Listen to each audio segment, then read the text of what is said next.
Good evening and welcome. It is 6:30. It is Monday, August the 8th, and I'm calling to order the Burnsville Planning Commission. Tonight's Planning Commission meeting is being held both virtually and in person. As chair, I'll be leading the Planning Commission meeting, and the public is welcome to participate when called upon throughout the meeting. Members of the public may attend the meeting in person or join us via Zoom. As usual, tonight's meeting is available for viewing on BCTV and on the city's website. If you're unable to participate this evening and would like to submit public testimony, I encourage you to email the city staff or send your comments directly to City Hall. You may participate tonight online by going to zoom.us/join and typing in meeting ID 894-1183-9880. Once you are logged into the meeting, please use the chat feature to tell the moderator which item you wish to speak to. If attendees experience audio problems, we suggest you leave the meeting and then rejoin again. This usually fixes the issue. Additional instructions on how to participate are posted online at burnsvillemn.gov in the public meeting calendar. You may also call into tonight's meeting at 651-372-8299, meeting ID 894-1183-9880, and if you weren't able to catch your pencil quick enough, you can find that all online as well. And for each public hearing, I will open up a time when callers may speak to the item and I'll give more instructions at that time. Your call will be muted until then, and please note there's going to be a slight delay due to the difference in technologies. So if you're speaking by phone, please mute your computer or TV or whatever your listening device is so we don't get the echo effect. Once again, all these instructions are available online along with tonight's agenda, background information, all on the city's website, which is burnsvillemn.gov in the public meeting calendar. Speaking of the agenda, we received agenda in the packet on Thursday. Any changes, commissioners? Any changes to the agenda, staff? No changes. With that, I look for a motion. Move to approve. Motion by Commissioner Timmerman. Any second? Commissioner Braddock. Second by Commissioner Braddock. All in favor, please signify by saying aye. Aye. And that is unanimous. Second item of business is we had a meeting on July the 25th. Minutes were included in that packet we mentioned earlier. Any changes to the meeting minutes, commissioners? Seeing none, I turn to staff. No changes. No changes. Looking for a motion. Commissioner Wallace. Make a motion to approve. A motion to approve by Commissioner Wallace. Commissioner Anderson. I second. Second by Commissioner Anderson. All in favor, please signify by saying aye. Aye. And again, unanimous. That brings us to item number 3, and we're continuing a public hearing. It's an application of Burnsville Sanitary Landfill Incorporated for development stage plan unit development and conditional use permit to increase disposal capacity by adding up to 26 million cubic yards of municipal solid waste, raise the landfill height to 1,082 feet above mean sea level, change the end-use plan to remove golf course concept, and allow work within the Minnesota River floodplain at 2650 Cliff Road West. Here to present is our city planner, Deb Garros. Ms. Garros, the floor is yours. Thank you, commissioners, and for everyone that's here in the audience this evening. This is a continuation of the public hearing for the Planning Commission and public. We opened the public hearing at your last meeting on July 25th. The applicant is working with the Department of Natural Resources to address some questions. They have met and are going back and forth. There's not a conclusion to that yet, so we are recommending a condition related to Department of Natural Resources once we get into the project.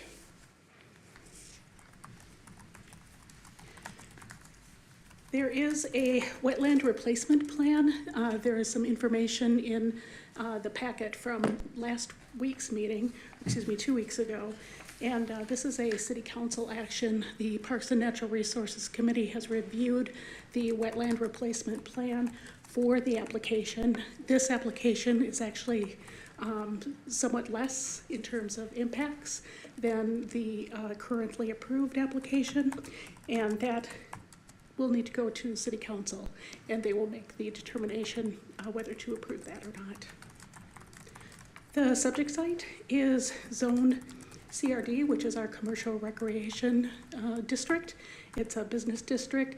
The other district in the city that has the same zoning is the ski hill at Buck Hill. The subject site has 2 properties. Outlot A to the north is the area that is generally wetlands, and the city had looked at for future trail purposes. And then Lot 1, Block 1 is the location of the actual landfill itself. And this slide we showed last time, but it's kind of a nice overview slide. It's looking from west to east. So you have the landfill in front, Kramer Quarry, and then I-35, and you can see the location for the freeway landfill and freeway dump as well. In terms of the PUD benefits, this is the same information that was provided to you last time. The largest benefit from the city's perspective is the opportunity to go with the Minnesota Pollution Control dig and haul alternative to basically take the garbage from landfill, or excuse me, freeway landfill and freeway dump, and then to move it elsewhere. Hopefully, this landfill will be able to accommodate that. There are a few deviations that are needed, and these are for the existing office building that is just on the south side of the landfill itself. And there's also a harvester tank that was there. And so to memorialize those, the setback deviations are requested. In addition to, they have overhead doors on the south side of the building, which ultimately face the street when the street will be improved out there. Normally that would need to be screened. Not really possible to do that, so that's the other deviation. In terms of the project itself, in 2006, the city approved a planned unit development for the project and a plat. This is the plat, again, showing Outlot A to the north and then the rest of the site. And we had talked about last time that there are some deed restrictions on the property that affect the potential for where trails can be located, and that deed restriction is generally in the blue area, showing the Cargill deed restriction area. For the existing planned unit development, this received approval in 2006, and basically this graphic shows the west development area that was approved and the north development area, and in addition to that, there was an increase in the landfill that was approved, and ultimately to create a golf course on top of the landfill when it closes. And then this would be a rendering. This is out of the city's comprehensive plan, ultimately showing that 18-hole golf course.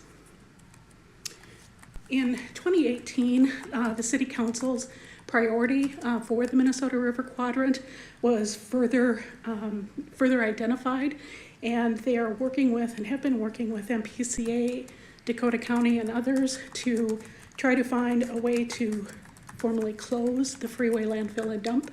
And as I had indicated, the City Council's preference is the dig and haul option, to dig out the garbage at freeway landfill and dump and then move it to a different location.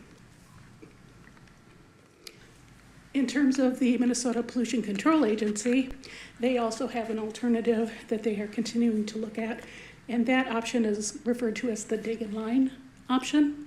And basically what they would do is remove the garbage from freeway dump, freeway landfill, dig a new pit, if you will, on the same site as a freeway landfill, line that appropriately, and then move all of that garbage into that site. The 2019 Concept PUD plan that was approved is basically this plan, and it shows the new footprint of the area, which is outlined in yellow, and the old footprint where that has been approved shows this north development area, which will no longer be part of the footprint. And what is proposed then is to add 27 acres, which is referred to as the annex development area, the northwest corner. And then basically to fill the entire site, they have removed the golf course concept, and that's something that council concurred with. And then this would involve filling to bring the ultimate height of the landfill up to 1,080 feet above mean sea level, or about 372 feet as an overall height.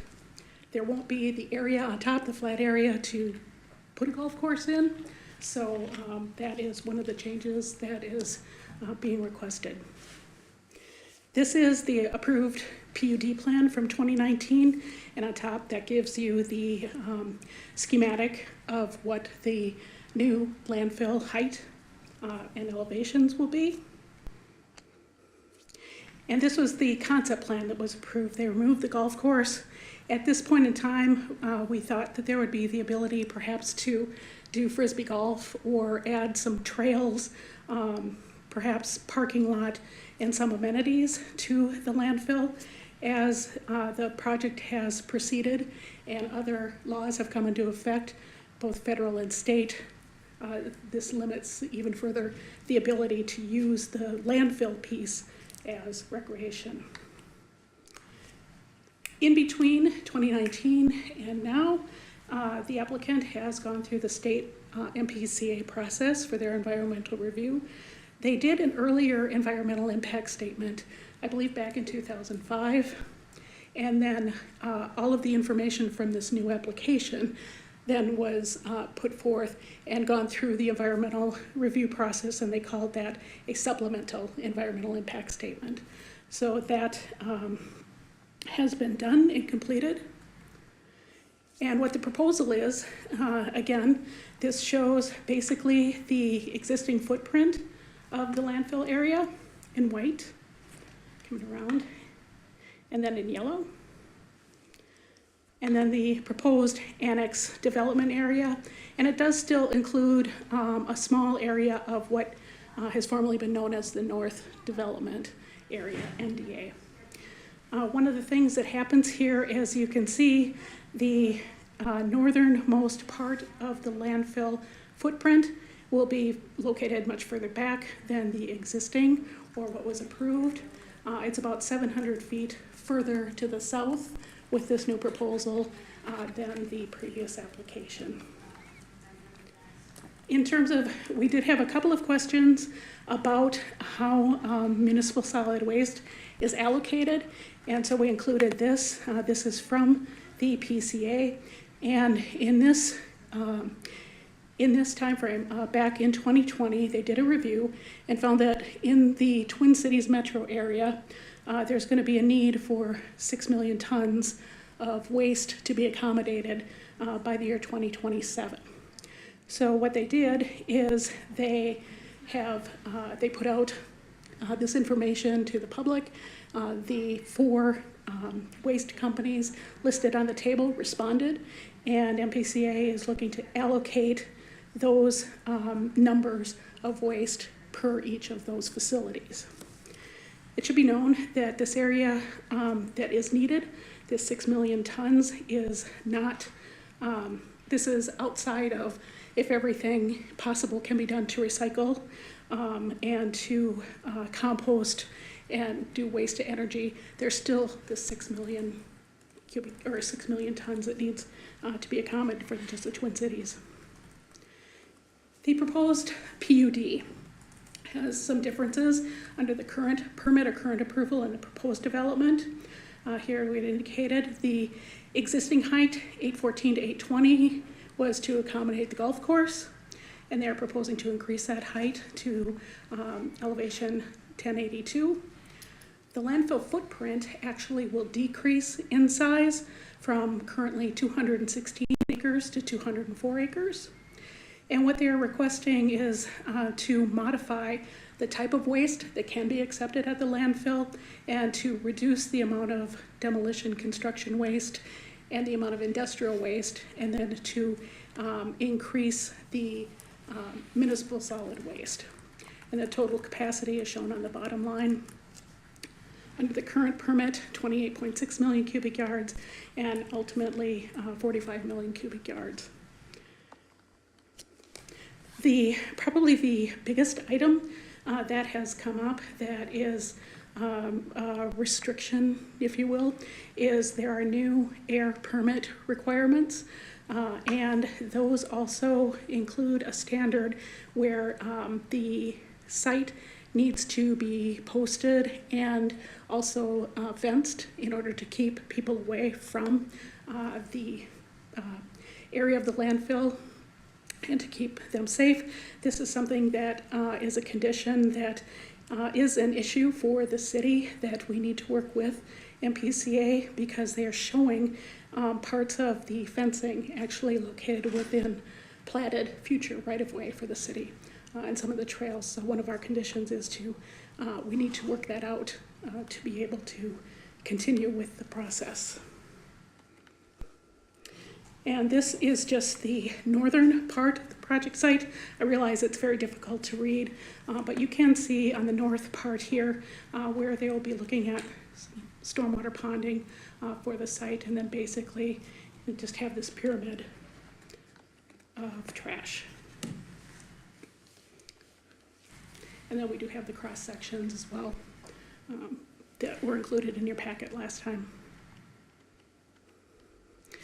With that, staff is recommending to Planning Commission to recommend to Council approval of the development stage PUD and the floodplain conditional use permit for the following items. And these we've all addressed previously, but basically it's to add that 27-acre annex development area, reduce the landfill footprint to 204 acres, increase the height to a maximum of 372 feet, which is that 1082 feet above mean sea level, extend the landfilling date from tentatively 2024 to the end out to 2062.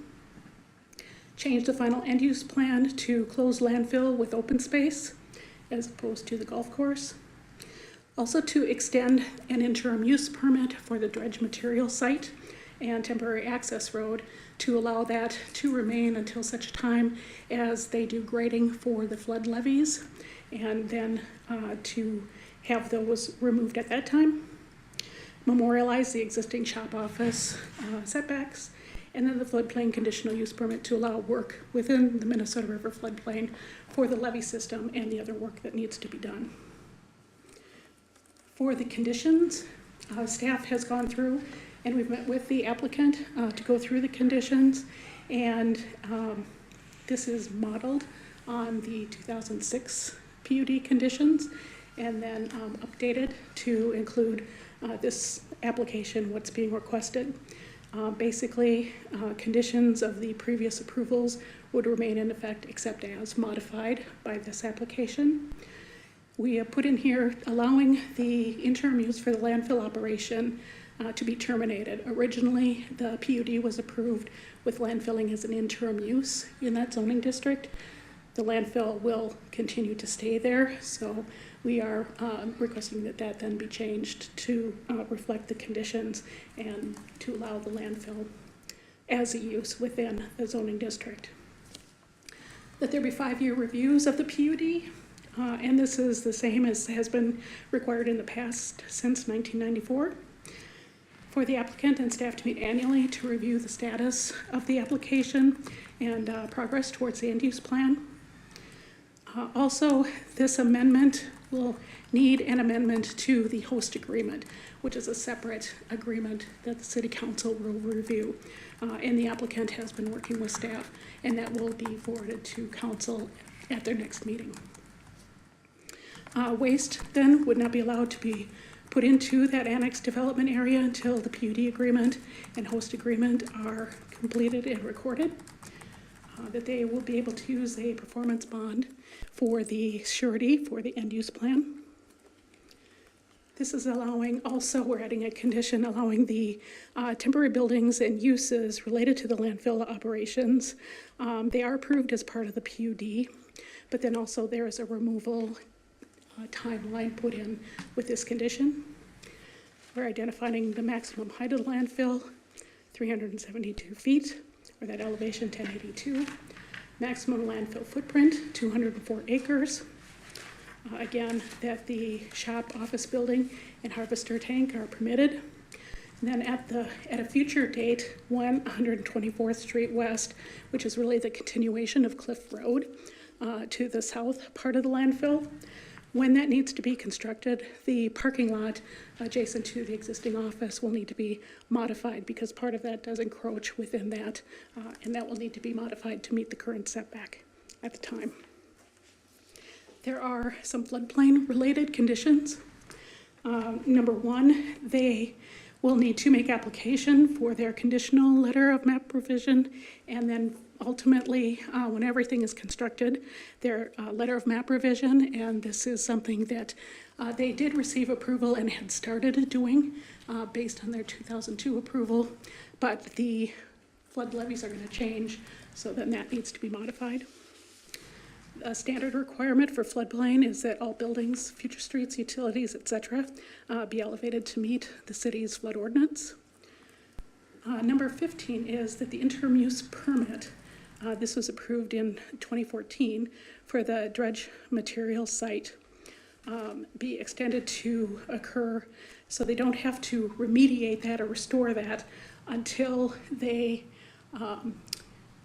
start with the levee grading or capacity of the landfill is reached, whichever comes first. And they definitely will be probably doing grading within the next 2 to 3 years for those levees. Conditional use permit, there is a small section of road that was constructed on the southwest part of the landfill to bring it out of the floodplain. And the condition of that required that road to be removed at some point in the future. So what we're saying here is that if that maintenance road is to remain in place, then they will need to go back and go through the proper process with FEMA and DNR to allow for that road to remain and to change that condition. As far as roads and right-of-way, prior to the time the landfill reaches design capacity, the applicant will need to work with the city to address any additional trail easements needed to make the future trail connections. We know that we have difficulties in doing that now due to primarily the air permit, but in 50 years that will go away. Cargill may go away. We just want to have the opportunity to be able to look at trails again, so that is that condition. This number 18 is related to that same general public preclusion plan, which is the air permit, that we need to resolve that. And then there are a number of just miscellaneous, I call governmental type conditions. And 19 is the one related to DNR, that the applicant meet with DNR to resolve the state listed species and groundwater elevation information that they are looking for. All permits need to be obtained from all of the various agencies, watershed districts, etc. And then the applicant will need to provide us with a license from Dakota County for the annex development area, and also a copy of the certificate of need once that's issued by Minnesota Pollution Control Agency. We do have a couple of conditions where after the report was sent out, we did meet with our city attorney and staff, and there are a couple of changes. Number 23 is one of those. We just want to remove the first sentence and then just indicate that if MPCA does not approve the city or the PUD final land use plan, then they need to come back for review by Planning Commission and Council. And then the developer agrees to work with the city to try to implement district-wide sustainability options, like possibly electric, heating, cooling, solar, those types of things. This is the same condition that was approved for the KMM quarry. Park dedication. City is currently negotiating an agreement with Waste Management for park dedication, and there will be a one-time payment, and then that will be a separate agreement that City Council will consider. They will need to come in and amend the comprehensive plan and do a rezoning because the parcel is not going to any longer be commercial recreation. So it would revert back to the former general industrial district, which is the same zoning and land use as pretty much everything else in the MRQ. We also would like to have a phasing plan. We know that that can't be done particularly by date, but you know, kind of a schedule of events that would occur. Wetland, we talked about that already, that the wetland plan needs to be approved by council. Conservation easements, their access needs to be provided to the current conservation easement. This is a carryover from a condition for the concept PUD. We're asking the applicant to provide a PUD end-use plan, very similar to that graphic that shows the landfill, you know, with trails, that type of thing, but basically showing the uses that would be proposed, future building structures if they're known, those types of things. Woodlands, they do need a tree removal permit prior to removing additional trees on site. For landscaping, they've agreed to the wildflower mix, as long as it's something that's approved for landfills. And then also we have asked for them to provide in their plan for the future landscaping and irrigation in areas like by the harvester tank and the gas to electric building that is actually on the Kramer site. For engineering conditions, this is the other one that we made some changes to. The applicant must record a public improvements agreement, and that is to connect their, I can't think of the name of it, their leachate system, thank you. The mind is a terrible thing to waste, but to connect their leachate system to the metropolitan system, and then also, if they are not able to complete that work, that they will agree to a special assessment. 37, we talked about that the expansion encroaches on existing trail easements. Those easements that are no longer needed should be vacated. And again, that would be a separate public hearing held by council. 38 is the existing agreements from prior approvals remain in effect. And those are the right-of-way use agreements, et cetera. And then 39, as the landfill reaches design capacity, the applicant will need to work with the city to dedicate trail easements along the northern and western portions of the site. And with that, the public hearing can continue, and I will stand for questions. Thank you, Ms. Garros. The 39 questions, I think, or conditions is the most I've ever seen on an application, so. The concept had 35, so yeah, we added 4 more. It keeps growing. It keeps growing. I appreciate all the background, well stated, appreciate it all. Before we continue on with our public hearing, I also want to ask commissioners, do you have any questions for city staff? Commissioner Anderson? When we're talking about that maximum height, I mean, is that something that's gradually going to be got to, or is it they're gonna build up to that height and then slowly fill the interior of it? It will be gradual.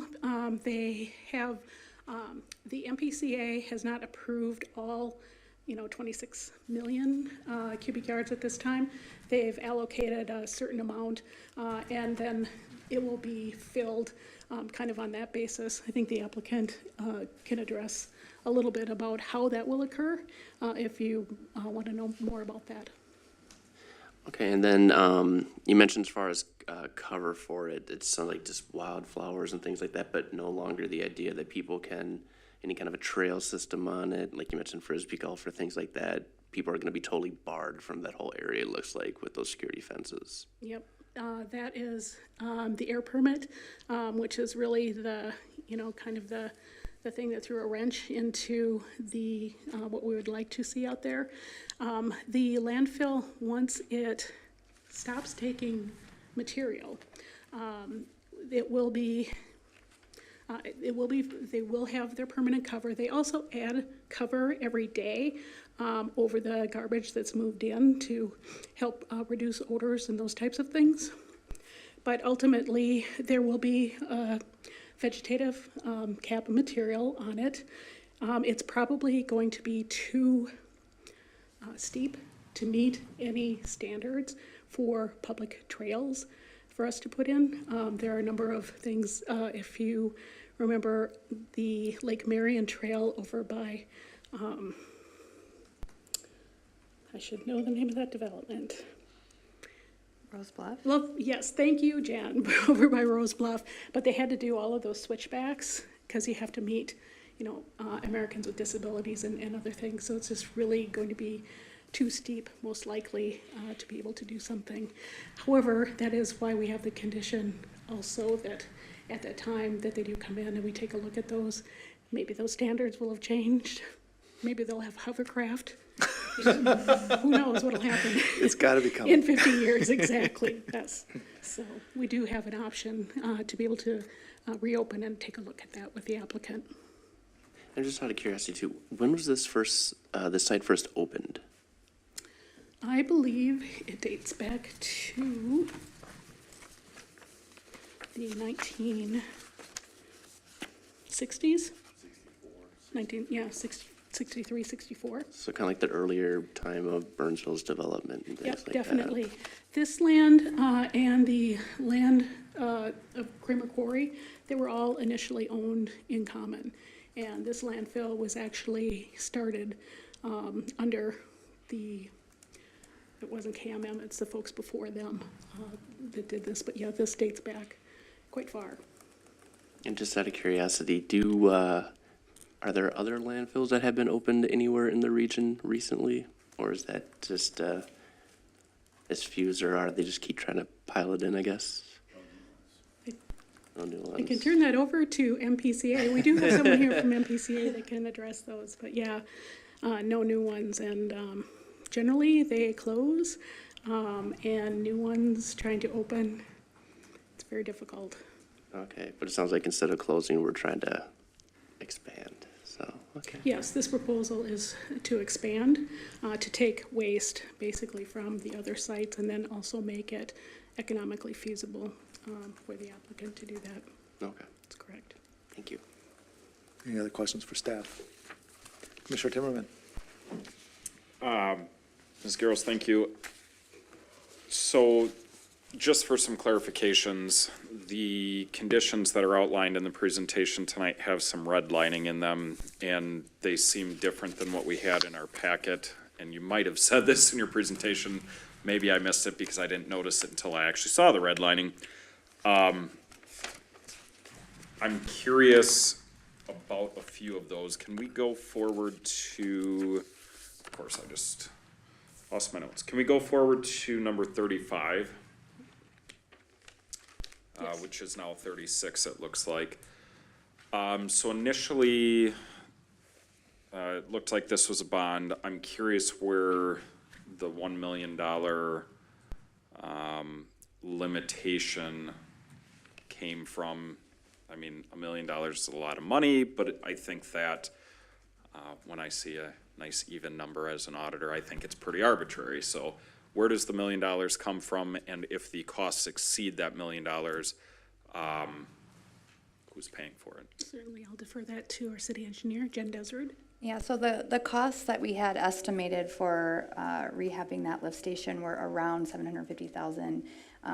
In today's economy, it's very hard to estimate what things will be costing next week, let alone in a year and a half. So when we put together a public improvements agreement, our attorneys have stated that we must include a cap, and so we go extra high to ensure that we're covered.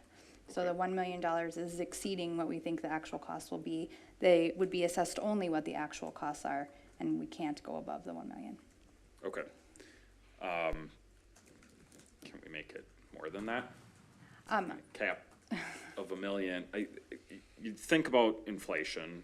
If we have a ballpark of $750,000 and we're looking at inflation of 10% a year right now, what might it be next year? I mean, if the limitation is that we have a cap, I would want to make sure that the city is not obligated for anything that is extended beyond $1 million? Yeah, we are, engineering staff and the public works director, we're comfortable with $1 million. Really what we're hoping is that we don't ever have to assess them, that they're able to connect right into the Met Right. Council line. So that's the ideal, like the ideal situation is for that to happen. The 750,000 was really already inflated. Sure. So we felt comfortable that $1 million, but if the commission wants to see a change, we can ask the applicant if they're comfortable with that as well. Okay, no, I appreciate that background on where that change came from. The other question I had was on what was number 7. It might still be number 7 if we can go back to that. Performance bond. I'm familiar with the surety bond, I'm not familiar with the performance bond. Can you explain what the difference is and what, I mean, a surety bond is going to have an amount attached to it. I don't see an amount attached to this performance bond, so I'm assuming there's more here that could help me understand what this number 7 condition means. Actually, we have received and we have on file probably 7 or 8 different performance bonds for various aspects of the, for this landfill application. So this is something that was accepted in the past, and we're just kind of restating here that a performance bond can be acceptable for this end-use plan as well. It's going to be much less. I think the current one we have for the golf course is over 3 million. So this will be much less. And so what is a performance bond? A performance bond is basically they agree that they are going to do X during X time, and if not, there is a bond available for the city that we can collect on that bond and then do the work. And so this is simply for the annex development area. Is there something related to the actual closure of the landfill? Is there some sort of surety bond related to that? I mean, my concern is that 40 years from now, you know, none of us will be in this room, and we want to make sure that, you know, what we're setting the stage with right now, that whoever owns and operates that property at that time is following through with closing it, the end use plan, all of that. So is one of the conditions related to that? Is there a bond related to that? Not specifically to that, however, a lot of that is covered by Minnesota Pollution Control Agency through their permitting, and we do have a representative here if you'd like to have them come and address that generally for you. Yeah, I think that would be helpful. Let me ask my last question for you then, Deb. Number 39.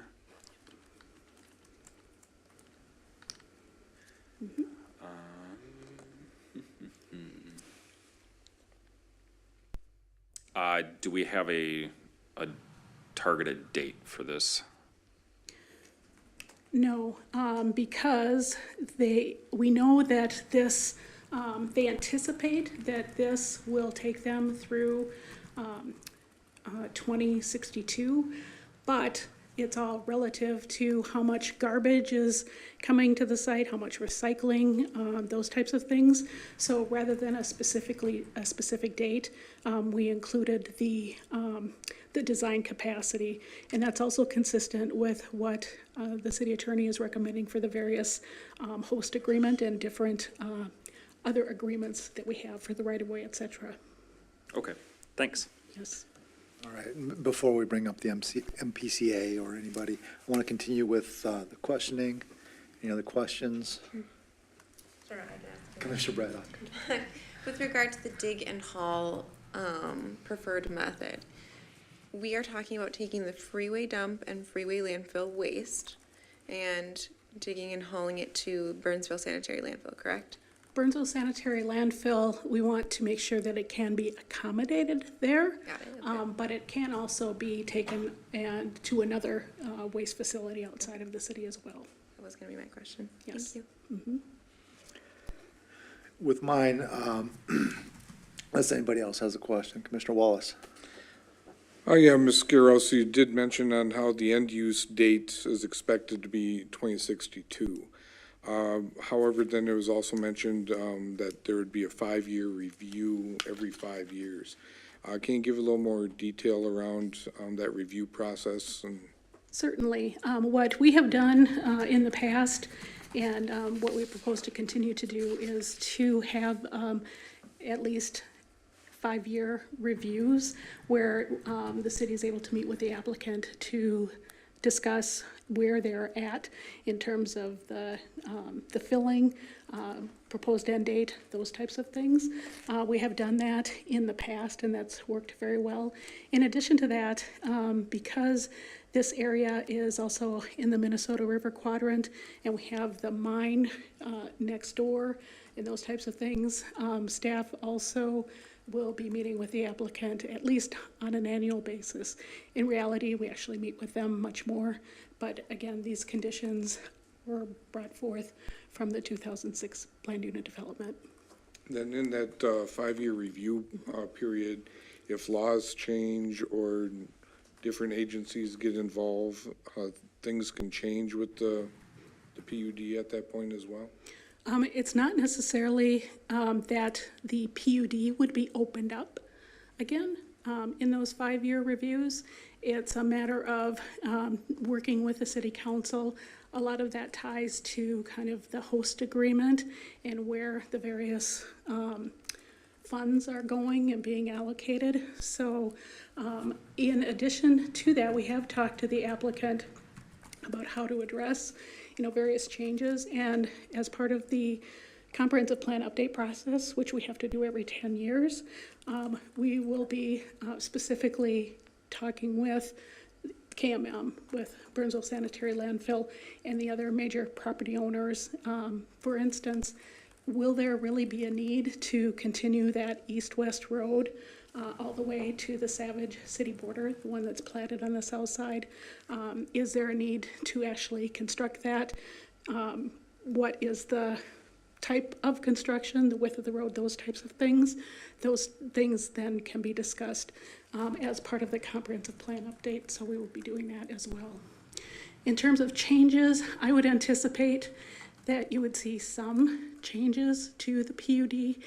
That would be if there is something, if they need to construct, say, another facility related to the, like, say, the leachate system or something like that, they typically would need to come back for a planned unit development amendment for something like that, or for a new building, those types of things. That's when the PUD would actually be opened up.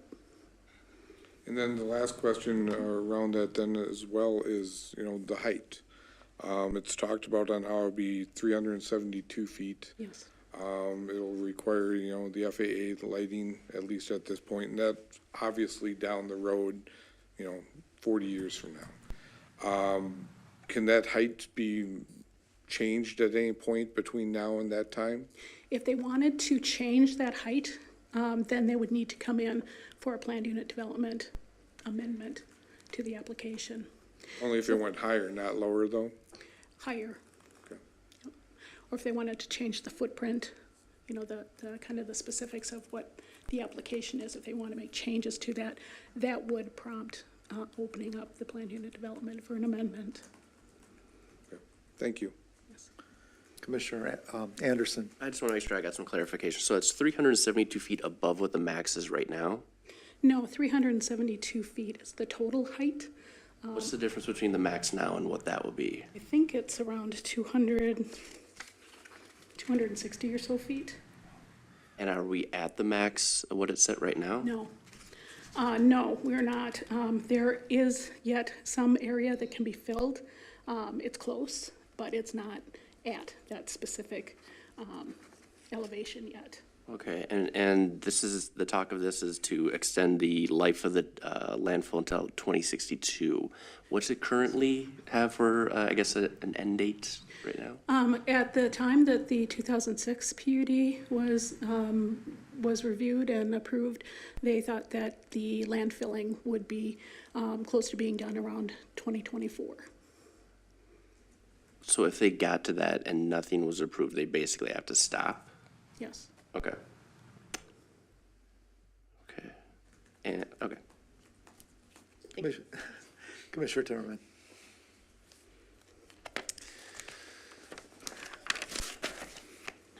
We're talking 40 years out or more, and So I'm trying to think about, you know, what this looks like.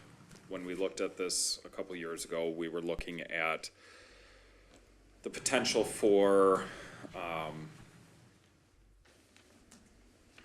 really reshaping this area.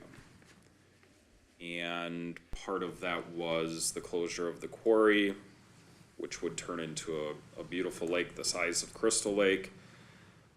And now we're, you know, talking about putting a hill larger than Buck Hill of garbage next to this potential development in lake.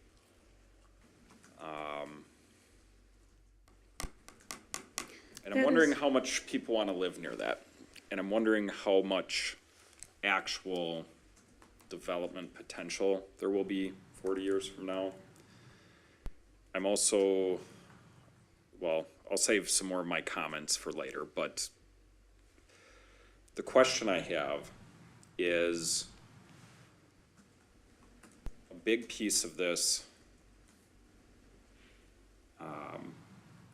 this 40-year plan is relying on the fact that the freeway landfill and the freeway dump move their waste to this site. Do we have commitment or leverage to ensure that the freeway landfill and the freeway dump move their waste to this site? No, Commissioner Timmerman, we do not. The state is going through their review. They're looking at basically two alternatives at this point, the dig and haul option and the dig and line option, and working on getting quotes for what it would cost to do those. And once those are available, there would be additional meetings with the city council, and then also they would need to approach the legislature for funding for the project. So what we can say at this point is that what is being proposed is pretty much exactly what the city council directed the applicant to do. And they have gone through all of their environmental reviews and their programs, just like KMM did. And so now we're here at the last piece, if you will, of something that the applicant has followed through on their commitment as far as the city council. I mean, there's always a cart and a horse situation when you're trying to deal with this many moving parts, and Exactly, it's very I complicated. feel like this is the cart though. But maybe the horse can't come along until the cart does either, so I don't know. Thank you. Any other questions? My question basically is the city feels comfortable, or the staff feels comfortable with this to move forward. I have my reservations being so close to the river, the size of the hill, those types of things. I'm just curious, maybe I'm making too much out of it. What gives the city staff that comfort level? What are the things that you see that we're missing that help us understand why this is going to be a good project? Certainly, first and foremost, this is something that was directed by the city council. This is not something that was a staff-initiated project. It was initiated by the city council in order to clean up freeway landfill and freeway dump, and then to be able to have future development opportunity along I-35, as opposed to if the freeway landfill stays in the dig and line area, there will be less opportunity for future development. And I think they're looking to not only environmentally move that Superfund site, that material away from and out of the proximity to the Minnesota River, to further back to a facility that is lined and has operated by their permit requirements since the beginning. So is it fair to say the mindset would be that on the dig and haul, obviously shipping it down to Iowa is going to be quite expensive. Will the state fund that?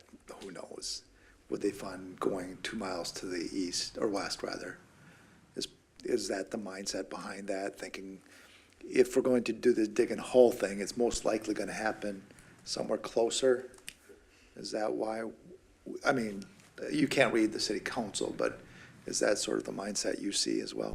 Yes, it is, and that's actually the KMM, Burnsville Sanitary Landfill, did come to the city prior to them coming up with this recommendation from the city council. So they came to the city with this as an opportunity, and then there would be opportunity then to basically haul the material, you know, through the bottom of the KMM site directly to here to make it more economical, if you will. So it started out with the private property owners, and then city council decided to take that up, and it's kind of been the direction ever since. Okay, Commissioner Timmerman. Just to add a little clarification on the question I asked earlier. The current landowner of Freeway Dump and Freeway Landfill, that's the same landowner, correct? I don't know if it's the exact same landowner. There are different LLCs and things, Okay. but I believe it is. I guess back to my question about leverage. Does the existing landowner, owners of those two parcels or multiple parcels, do they have the ability to say, no, we're not going to participate in this process? We are not interested in lining a landfill that's been closed for decades, and continue operating them the way they are? The freeway dump is closed, and then the freeway landfill, they haven't continued operating for, I believe, since the mid-90s. So in those cases, they're static, if you will. And then you have the state with MPCA trying to find a way to clean up that Superfund site, and how can we best do that? So that's where the city comes in, but the property owner, you know, ultimately, they say yes or no. So that's, I guess that's my concern and reservation here, is that I think what has been proposed by the existing landfill that's operating and looking for more capacity, and by Kramer Quarry, have had some vision here. And my concern is that we are saying, okay, let's move towards that vision. You've proposed this plan where we can create some future development, you know, on both sides of 35. But if that landowner says, I'm not interested, we've now, you know, created a mound of waste, and we still have the freeway landfill and the freeway dump, because that property owner may decide, I don't want to participate in this. That's correct. As far as the project, and maybe we could have our individual from MPCA come up to help with that, but the state is working to remove that or clean that up. And they have worked for many years to do this. The city is with them. So this is setting up the tools to be able to make that happen. But whether or not the property owner agrees to it, that's something that it's an unknown. And I think, yeah, having some clarification from MPCA would be helpful. Well, I want to wait with that for a minute. First, this is a public hearing. We are in an open hearing still. I want to hear from the Burnsville residents or residents that are here that would like to speak on this issue. That way, when the MPCA comes up, we can answer their questions as well, or the applicant as well. So anyone that is in the room or on Zoom, and it looks like no one's on Zoom, can please feel free to come up to the lectern and ask their question. Don't be shy. There's a mad rush. We'll have to do rock, paper, scissors? No? Okay, nobody is approaching the lectern. There's nobody on Zoom. So on August the 8th at 7:24, I'd like to close the public hearing. With that, I'm going to ask the applicants if they'd be willing to answer some of our questions. Mike Miller, you look like you're ready and willing. Ready and willing. I appreciate that, sir. Thank you for coming again this week. So commissioners, you have questions for the applicant? Commissioner Braddock? Yes. Hey, Mike, how are you? Good. So I was looking at the supplemental environmental impact statement from 2021, and I was curious about the waste composition piece. So in the report, it reads that part of your waste composition is actually still recyclable. So I was curious about what your position is on that. Is there any work to do related to potentially reclaiming any of that waste to produce any capacity, or what are your thoughts on that? Yeah, as far as the waste composition studies, we accept a lot of waste at the landfill that is actually coming from our recycling facilities, both ours and some other facilities around the area, that they have a certain amount of reject material that comes into those facilities, which is about 20% by volume every day. And a lot of that can be recyclable material that is just plain contaminated.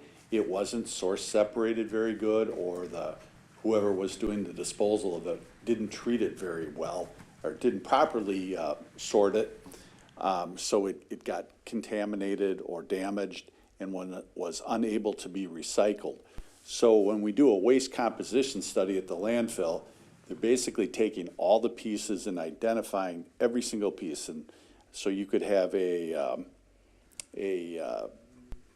bottle of something, say a plastic bottle that's normally recyclable, but somebody used it as an ashtray, so it's full of cigarette butts.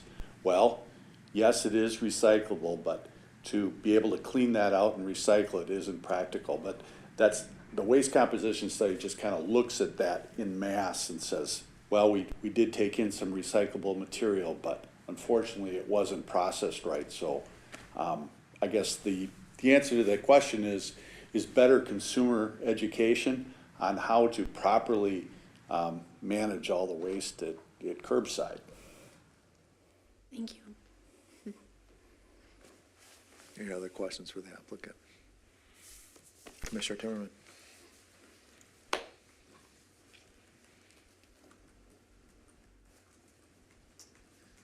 I do not have any questions for the applicant. Oh, I thought you said you, okay. I have questions for I apologize. pollution control. Any other applicant questions? The question I would have was, you have Waste Management, Waste Management has 4 facilities within the Twin Cities area, correct? Landfill facilities Facilities, yeah. that take waste from the Twin Cities areas, yes, Right, correct. okay. And none of them, are any of them near the river, a river, like the Minnesota River or the Mississippi River? We have, yes, actually, all of our facilities have a river that is actually adjacent to the landfills. Maybe not the magnitude that the Minnesota is, but yes, there's streams or rivers near each of our facilities. And I mean, for one, most of our facilities are quite large. We own quite a few acres. But yes, we are adjacent to rivers and streams at all of our facilities. Is there advantage to that, or does it go back to what we talked about 2 weeks ago with it just being not usable land, so we would pile upon that? Yes, it's what was available at the time, and since then, really, these facilities have built this huge monitoring network of control around them. So that's why there's not a new facility being developed out on its own, and that most facilities continue to expand because this network of monitoring and control is already in place. Okay. If we were to open up a new landfill site, what specifications would we be looking for one? I want to feel comfortable with putting something near the river, I guess, is my main question. And I want to ensure this is still going to be a safe place to. Well, I mean, as complicated as the hydrology is around the Minnesota River, the quarry and stuff, the hydrology around the Burnsville Sanitary landfill is actually pretty straightforward, and it's probably easier from a technical standpoint to deal with, to monitor, and if ultimately there's any type of contaminant, it's easily picked up, it's easily treated. It just because of where the hydrology is near the river. Okay. Commissioner Anderson. I'm just wondering, because you're talking about monitoring, have there ever been any monitored leaks that could possibly pollute the Minnesota River? Because, I mean, even just a couple days ago, I was down by the trail there, and I see people fishing all the time on their boats and on the shore, families going down there to do that. Has that ever happened in the past that you are aware of? You know, in the groundwater monitoring, I believe, and I don't have the documents in front of us, but I believe it's been, when initially some of the wells were drilled around the Unlined area, there was some exceedances, but I believe it's been at least 15 years since we've had an exceedance. So it's essentially when the old landfill was put in and unlined in the 60s, whatever was in there that could have leaked out was probably gone. And so it's no longer emitting any contaminants. When you're referring to it being lined, what exactly does that mean? Lined means a clay layer put down and then a plastic layer put over the top of the clay. That's how the area gets lined. How thick is that plastic? The plastic is 60 mil thick. It's some pretty thick stout plastic, and it's on top of 2 feet of compacted impermeable clay. And I'm just wondering, because you had mentioned, the question I've been asked about other dumps being near waterways. Are those other dumps located near cities? How close this is to like residential areas here in Burnsville? And with that in mind too, when we're thinking of those other places, do any of them meet the same height requirements that you guys are asking for?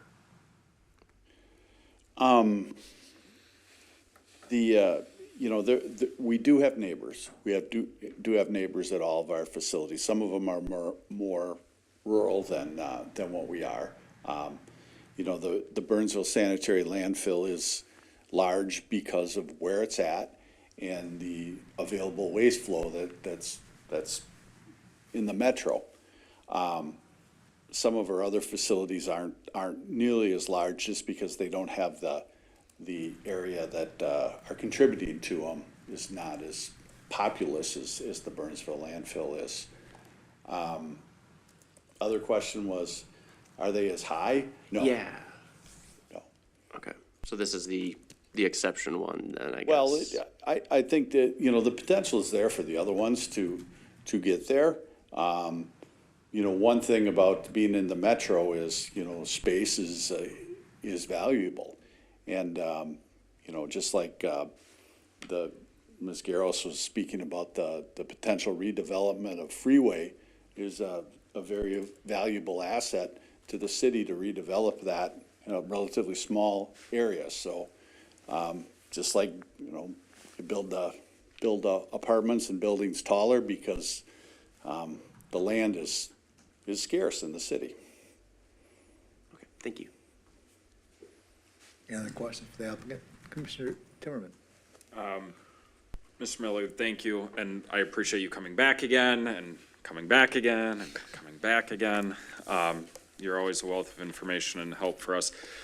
As I said to Ms. Garros, I really appreciate the fact that you and Kramer have gotten together to present a reasonable solution to the problem that we're facing on the Minnesota River and on the border of Burnsville. I made it clear earlier, and I'm going to continue making it clear that my big concern here is that we're going to approve something and not be able to get cooperation from the landowner that kind of started all of this. And that is the agreement to have the waste moved. And the ceiling of this addition is, really tied to whether or not we can close two closed landfills, clean them up, and move the waste over. Is there a way that we can tie the height of this to an agreement that the property owner of the freeway dump and freeway landfill will allow for that waste to be moved over? Because again, my concern is that we're going to just continue adding waste to this area, end up with 3 landfills, or is it 4? However you look at it, we have one really tall one and then a couple that nothing happens on them. Well, I mean, that may be a better question for somebody that understands the legal entities and how that whole process of cleaning up a landfill works, and maybe the PCA could speak to it, or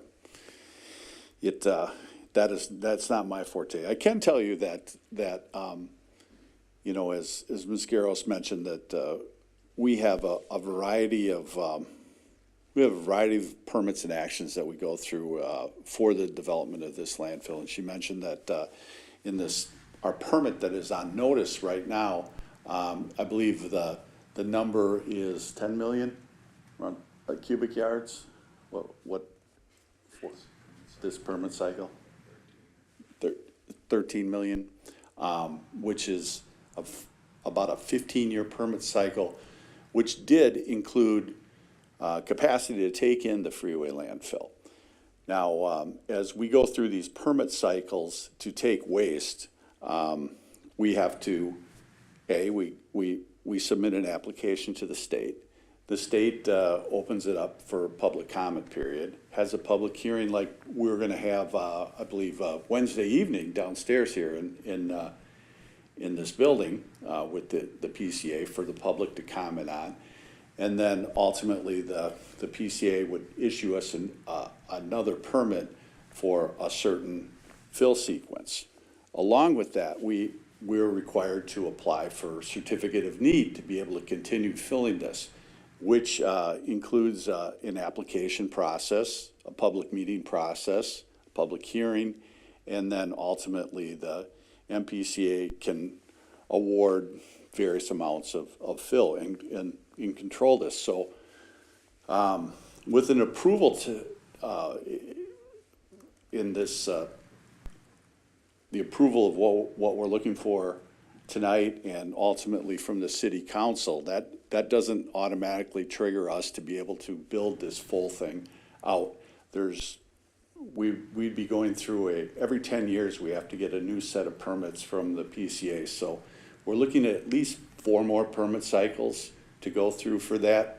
Currently our CON is being issued in a 7-year increment, so that we're in the maybe 6 more CON cycles. So there's multiple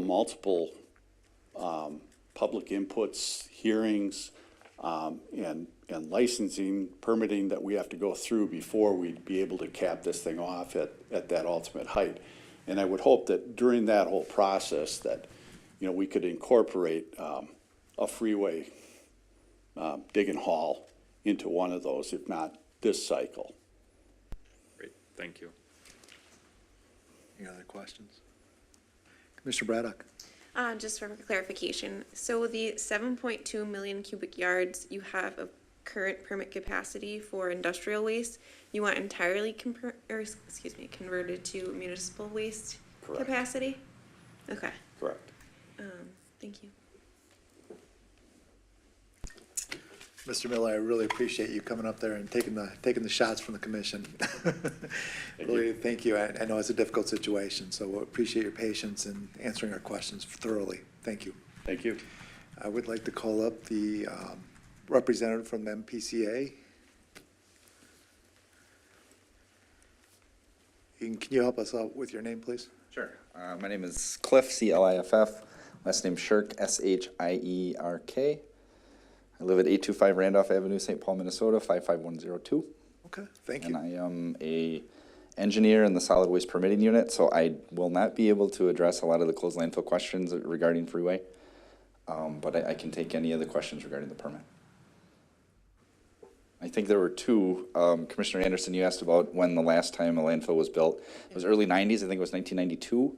That's the last time we permitted a new landfill, and that was up in St. Louis County near Virginia. And then Commissioner Timmerman, you asked a question about the performance bond relating to final cover construction. The MPCA, as part of our permit requirements for MSW landfills, has a financial assurance requirement. And that includes costs for closure, for post-closure of 20 years, and then also a contingency action plan. And so we have the permittees submit those cost estimates on an annual basis. Those are reviewed, those are adjusted for inflation, and they are required to carry some form of financial assurance. I believe you guys have a trust fund for this one. But in total, it's somewhere on the order of $11 million or more for this facility. And that closure cost includes what it would cost to construct the final cover or the cap. The post-closure care period starts at 20 years. And if it's shown that the landfill is still either producing leachate or landfill gas, then that closure period or post-closure care period can be extended beyond that 20-year amount. And then the contingency action plan looks at simple things like fires or erosion, but it also can incorporate environmental concerns like groundwater contamination. So for this permit cycle, we did ask them to update that contingency action plan to include additional costs around that groundwater remediation component. So that was submitted not as part of the original application, but as something that we asked them to take a second look at, and they have incorporated those costs, and those will be covered in that financial assurance amount. Tell me about the groundwater remediation plan. Is there a concern with the groundwater? Well, there's a lot of uncertainty around what the future holds. Right. So as Craver Quarry stops pumping, obviously that's going to change those groundwater conditions. So the way we're looking at this now is what would it take to continue those conditions at the landfill itself? So we would be looking at installation of either groundwater pumping wells or a French drain type system. As Mike mentioned, there is sort of unique hydrology there, and there is a chance that instead of having to actively pump that groundwater, they could potentially put in a French drain and collect it that way. So a French drain like we would have in our basement, just like, Correct. almost like a gutter down there that would keep the water from, and from my understanding, it gets pumped outside of, through our sanitary sewer system, is that correct? It would depend on what the quality is like. Okay. If you were depressing the groundwater table for the sake of doing that, it might be clean water. If you were pumping it out because you had contaminants detected, then that would be either a secondary treatment system, or it could potentially go to the sewer. But that would be looked at that point once we knew a little bit more about what that groundwater quality was like. Questions? Question. Commissioner Timmerman? So from your perspective, having looked at the quarry and its proximity to the landfill, and it sounds like you're pretty familiar with some of the issues related to the water and the proximity to the drinking water and the treatment facility and all of the pieces here. Do you have any reservations with this particular plan, what we're looking at tonight? This is somewhat of a unique facility in that we haven't seen groundwater issues to date. And so knowing what we know now, there's not issues identified with that groundwater component. Now, this is something that we have, as Mike had mentioned, there are monitoring wells around the facility. Those are sampled, I think, twice a year. That data is submitted to the MPCA for an annual review. And so as conditions change, our permit can also change. As Mike mentioned, these are 10-year permits. We can also modify those permits at any time during that permit cycle. If there is something that is detected, say in the groundwater, then that is something that we can address for that permit modification. So at this time, no real reservations, but I do think that, you know, one of the benefits of our permit cycle and the way that we structure our permits is that it's not just a set it and forget it. This is something that we are reviewing annually. If there are problems that arise, you know, in any given year, then we can take a second look at those permit conditions. And there are also requirements in our rules that if there is something detected, then something needs to be done. So there's a response action or a corrective action that would need to be implemented if something was found. And then just a follow-up question. I don't want you to share with me any personal opinions. I only want you to share with me anything that is of public record. How has this particular landfill, the Burnsville Sanitary landfill, been working with PCA? Have they been cooperative? Have they followed up on concerns? Has permitting been, you know, smooth? I suspect, like anything else, you have some that are better than others, and I'm curious, you know, without having any of those public documents in front of me, if you could just give us a high-level summary. Yeah, I can speak from 2020 on. I started in this position in September. I've been the assigned engineer for this site since shortly after I came on board. And yes, they've been extremely cooperative. They've produced information when I've asked for it. We actually meet fairly frequently to talk about, you know, the status of the permit. What do we need to make sure this is going forward? So in terms of that, yes. And I also, between our compliance and enforcement staff and the counties, I think there's probably someone out there once a week or so to check on things. So yes, in terms of what we've asked them to do, they've done it. Great, thank you. Any other questions, commissioners? Mr. Anderson? Just out of curiosity, you mentioned 1992 was the last time up in Virginia that one was approved. Have other places applied recently, or are they a lot more stringent nowadays compared to in the past? Why? I mean, we're always going to keep making, you know, garbage. It's got to go somewhere. How have there not been more since then opened up anywhere? I'm not positive if any new applications have come in since then. But in terms of citing a new landfill, it is difficult. So that is something that I'm not sure that everyone wants to take on, that piece of it. And then there is also, there are enough landfills around the state where, similar to this, it's oftentimes easier to go through that expansion process. You already have the infrastructure in place.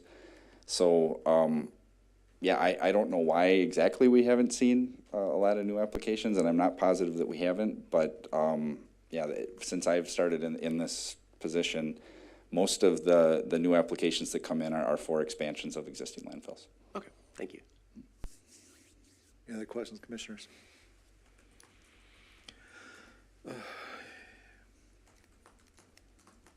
What about the unlined portion of the sanitary landfill? It looks like it's a good size of it. It sounds like they would be putting the sheathing over. Is that correct? The clay and the sheathing. Is that an acceptable solution? It's fairly common practice to piggyback onto existing unlined areas. Our solid waste rules came into effect in the late 80s. So there's a lot of landfills that were started before then that do have those unlined components. As part of this permit, we have added a couple special conditions around that unlined area.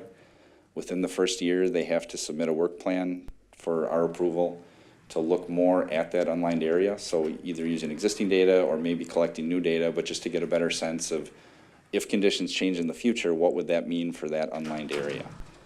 And so that work plan would come in within the first year, and then either before they fill additionally over those unlined areas, or within 3 years, they have to submit a report. And we would have to review and approve that report before they could begin filling over those unlined areas. So there's, they have a lot of historical data to lean on, and we're also trying to just get a better understanding of how that hydrology could change in the future. How about air quality? We came in, had 3 emails about the smell around the area, things of that nature? Do you test for the air quality, the smells, things like that, or are you looking mostly at toxins? We have a separate air permitting unit that handles those. I do think one of the challenges with air is that things like odor are not necessarily measurable. So it's difficult to write those sorts of things into a permit. But yeah, we do have, as part of our permit, there are a lot of conditions in there that make sure that they are, for example, putting daily cover, making sure that they're closing open areas as quickly as possible to control those. So from the solid waste program, that's really the only tool that we have to get after that. If you were to approve a landfill, and this goes back to the question I asked before, would it be a proper place, the location we have now for the sanitary landfill? We don't have a lot in the way of location restrictions. One of those is that it cannot be built in a floodplain, which is why they have to go through the process to take that new area out of that floodplain. I can't, for the location restrictions, I don't know that there's anything that would necessarily prevent that from going there. But there are other processes that would have to go through, say, an environmental impact statement to look at those types of things. Okay. And is there any fear of runoff into the river from rain, et cetera? They have to have stormwater management systems that can manage. Our rule requires a 25-year storm. Their design incorporates a 100-year storm, so that's about a 7-inch rainfall event. Okay, yeah, and I think we talked about that with the French drains. And then, as far as, I believe after it's closed, it's another 30 years before the land is usable. What's the reasoning behind that? I think it won't be usable until 2092. I believe that's what it is. It depends on the landfill. What we strive for through that post-closure care period is what we call functional stability, meaning that it's not producing any more leachate, it's not producing any more gas. So some landfills might be able to get there more quickly than others, depending on how those landfills were operated during their open years and how those leachate and landfill gas systems have been operated as well. That's based on decomposition, I'm assuming, right? Yep, Okay. degradation is the big thing. That's where your landfill gas comes from, and your leachate is really a function of how much rainwater or precipitation gets into the landfill itself. So if you're diligent about closing your open areas and getting your cap on as soon as you can really minimize leachate that way. Okay. I don't think we have any other questions for you. Thank you so much, Mr. Sharif, for coming up and answering our questions for us. Thank you. With that, I am going to turn it over to our commissioners to discuss our options. Right now, we have the staff's recommending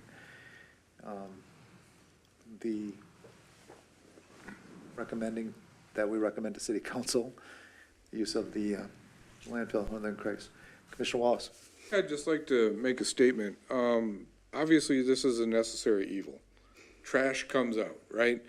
Last meeting, we had our neighbors to the north come out and tell us they don't want to look at a big mound. Didn't sound like they were willing to take on a landfill either. So,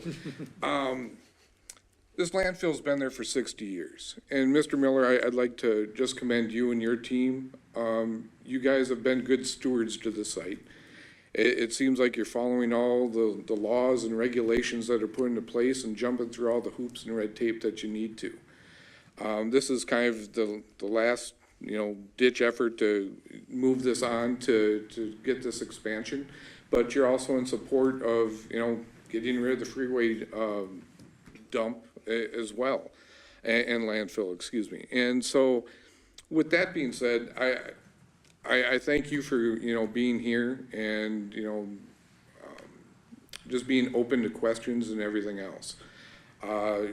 Yeah, from a personal standpoint, do we want to see a landfill by a river? Well, I'd say no, but it's there. It's been there for 60 years. And do I want to see it, towering over to have, red flashing lights for the FAA? Not necessarily. But with that being said, I'm glad to hear the different steps that Mr. Miller, you and your team are doing to ensure, the safety from this. So I myself, yeah, I may have some personal reservations for being a Burnsville resident or having a big trash mountain in, our river quadrant. But I don't see anyone, offering up the money or solution to move this to somewhere else either. So I think with the different steps that are being taken, both by staff, by our council, by, those that are involved, I have to stand in support of it. Thank you, Commissioner Wallace. Commissioner Anderson? I just smiled. I know you. I have you figured out. I would also like to echo some of the things that were just said. I feel that you are being a very good steward of the land, doing all the things that you need to do to make sure there's no leaks, that you're monitoring everything. Like you said, garbage happens. It has to go somewhere. I do have a lot of reservations, though, about the height of that mound, because if the goal is to develop the areas near that, I can't imagine people want to see that up close every day, and that worries me a lot. I do appreciate everything that you guys have done. The idea of taking away the freeway dump and the freeway landfill material is great. It just, the size of that just kind of boggles my mind just to think about, like, it's like shaped like the Great Pyramid of Burnsville kind of thing is what worries me. And I don't like the idea of that being a first impression when people drive over 35. So it's a tough one for me because, again, I understand the need for it, but just that mound just really hits me hard. So just gonna say that. Thank you, Commissioner Anderson. Commissioner Timmerman? Thank you both. I think this is incredibly difficult, and Commissioner Wallace, you said it succinctly that as a resident, this decision, can I say, really stinks. As a planning commissioner, it kind of stinks too. But nobody has the answers of what it's going to look like 40 to 60 years from now. And I think having MPCA here was incredibly helpful to understand all of the steps that will happen along the way. I am going to make a comment, and at your discretion, Chair, I'd like to make a motion to add a condition, and that condition would be tied to the height that we are approving tonight, and to the cooperation of the property owners at the freeway landfill and the freeway dump. What I do not want to see is that this becomes a mountain of garbage and we don't have remediation for what started this conversation, and that is the garbage that exists at the freeway dump and the freeway landfill. I don't know how to phrase that recommendation, but I will make an effort, and so. Can you give us a minute so we can ensure that everybody has a chance to speak before you make such? I'll give you time. I'll give you time to write it. Yeah. Well, I've written as much as I can. I just wanted to let you all know that I was going to make this motion, but I am not slowing down the discussion to do so. Got it. Commissioner Braddock? I have a question. Can you clarify for me? Sorry, maybe I'm asking this at the wrong time. No, you're fine. In the brief here, it says that the MPCA determined over the next 7 years, approximately 6 million tons of metro area municipal solid waste will need to be disposed in a landfill. And then the request is for million cubic yards. What is the difference between millions cubic yards and tons? Sorry, I should have asked that earlier. No. No? I know, I'm sure it's not. Very good. That's an excellent question. Okay. You know, a million cubic yards as it would the landfill itself is measured in a volume in cubic yards. It's easy to measure. We measure everything as it comes into the landfill in tonnage, so everything gets weighed, so appropriate taxes and stuff can be taken out. Ultimately, we attempt to compress the trash at the landfill so it weighs 1 ton per cubic yard. That's our goal. Sometimes it's not quite there, but over time, through settlement and stuff, it equates out to 1-for-1 ratio. Okay, thank you. I think that I echo my other commissioners. Thank you so much. I think you're brilliant, and everyone here, you have a huge team around you, and everyone's been so educated and strategic and collaborative. I don't quite understand the capacity that you're requesting based off of some of the information here. So that's what I'm flirting with in my head. But I understand the need. So I'm gonna let that simmer for a second. Thank you, Commissioner Braddock. I'm going to echo my other commissioners. Thank you so much for answering our questions. You understand that we're trying to protect our community, so we're going to come in with the tough questions, and we're going to ensure that everything is being done right. It sounds like you guys are doing a very good job there at Sanitary Landfill. I appreciate that so much, and I think the residents of Burnsville appreciate that a whole lot. It is a tough situation, as Commissioner Timmerman has alluded to. We have a couple of unlined landfills that we'd like to take care of, and my understanding is that the Sanitary Landfill Waste Management would like to help us out with that, if possible. And in order to do that, and what might be the best economical way to do that, would be to move it 2 miles to the west rather than 190 miles to the south, or whatever other options that might be available. I really do not like the idea of just lining the ground and putting the trash back in that area where our water is very much susceptible, I believe. With that said, like the other commissioners have mentioned, I do have reservations about the height. I've had the opportunity to talk to a lot of people recently for numerous reasons, and I've not heard one person say, yeah, this is going to be great. A lot of people are very against it or nervous about it, and rightfully so, because it's going to be a tall pyramid, as Commissioner Anderson mentioned, and Mayor Bloomington mentioned in our Riverway. That's where my reservations come from. However, hopefully Commissioner Timmerman has the answer written down on the piece of paper right here. He's going to announce to all of us, and everybody's going to be happy. And but that is my fear. But thank you so much for coming in. Thank you for the MPCA for answering our questions. Very important stuff, and for the public that have spoken on this issue, thank you so much for joining us and letting us know what you think. It is very important to us to make a solid recommendation to the City Council so they can make a solid decision as well. With that. I'd like to make a motion. Motion, Commissioner Timmerman. And Mr. Miller, I see one of your associates with his calculator out, and maybe he can help me here. The recommendation is that, and Commissioner Braddock, you kind of got to the math side of things. We know how many cubic yards there are at freeway dump. We know how many cubic yards there are at freeway landfill.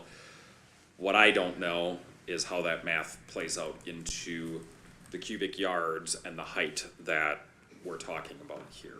And so I need to make this recommendation in general enough terms that you can work with it, and that we can also palette this. And so the recommendation I'm going to make is that the height increase is correlated with the movement of the waste from the freeway landfill and the freeway dump, and that through coordination with the city and MPCA, that we never get to that height unless the garbage from the freeway dump and the freeway landfill are moved there. I think that is paramount. I think everything you've done, Mr. Miller, and what Kramer has done to propose a solution here has been phenomenal. I've been really excited to be on the planning commission throughout this, to see that vision and the assistance that you're providing in that vision. But I could not live with myself if we ended up building another 200+ feet of waste only to see the freeway dump and freeway landfill sit there. That's my recommendation. I don't know if you captured that or if that is something that can be somehow worded, but I hope the commission understands what I'm getting at. Yeah, I believe so, and our responsibility here is to make a recommendation to city council. And if even that little verbiage, I believe, when you go to present this in front of the council, which obviously it's not gonna end up on the consent agenda. Correct, this will not be a consent agenda. Right, no matter how we vote. Correct. However, it could be worded, or there could be verbiage put in there to get Commissioner Timmerman's thoughts, or all of our thoughts, really kind of put together and focus through Commissioner Timmerman. So, appreciate that. With that, was that a motion that's on the table? That's a motion. Okay, a motion on the table. Do I have a second? Commissioner Wallace. I'll second. Okay, a motion's been made by Commissioner Timmerman to recommend, second by Commissioner Wallace. All in favor, please signify by saying aye. Is this for Aye. everything that is on here? This is everything. Everything, just making sure. Okay, Oh, this is just for the motion to Oh, add just to add? condition number 40. excuse me, to add number 40 to this recommendation. So with that clarified, apologize, Commissioner Wallace. That was what you were seconding, correct? Correct. Okay. All in favor, please signify by saying aye. Aye. And that motion passes. Do I have a motion for recommendation? Commissioner Wallace. Ms. Garros, would you mind moving the slide back for me? Sure. So I can read it verbatim? Which, Thank you. or do you want to go to the, To the first one for the recommendation. Thank you. Maybe one more?